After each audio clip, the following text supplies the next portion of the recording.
সন্তান বাহিরে যাওয়ার সময় অবশ্যই অবশ্যই 3টি দোয়া পরে তাকে ফু দিয়ে দিবেন। আমাদের অনেকের সন্তান স্কুল কলেজ বিভিন্ন জায়গায় যায়, অনেক মায়েরা এ সময় কি পরে ফু দিয়ে দিবে সন্তানকে? বাহিরের হাজার বালা মুসিবত, রোড ঘাটে অনেক সময় অ্যাক্সিডেন্ট হয়, এগুলো থেকে নিরাপত্তার জন্য সন্তানকে কি পরে ফু দিবে এটা অনেকেই জানে না। অবশ্যই 3টি পরে সূরা পরে সন্তানকে ফু দিয়ে দিবেন, 3টি দোয়া পরে।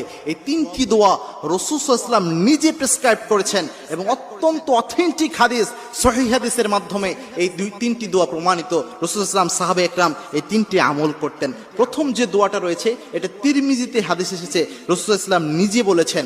আল্লাহর হাবিব সাল্লাল্লাহু আলাইহি ওয়াসাল্লাম বলছেন, যখন তোমাদের কেউ ঘর থেকে বের হয় তখন যেন ওই ব্যক্তি পড়ে বিসমিল্লাহি তাওয়াক্কালতু আলাল্লাহ ওয়ালা হাওলা ওয়ালা কুওয়াতা ইল্লা বিল্লাহ। এই দোয়া পড়ে যেন নিজের মধ্যে ফু দেয়। এটা যদি পড়তে পারে ওই ব্যক্তিকে আল্লাহ নিজে হেফাজত করে দেয়। সুবহানাল্লাহ। কোনো ব্যক্তি যদি ঘর থেকে বের হওয়ার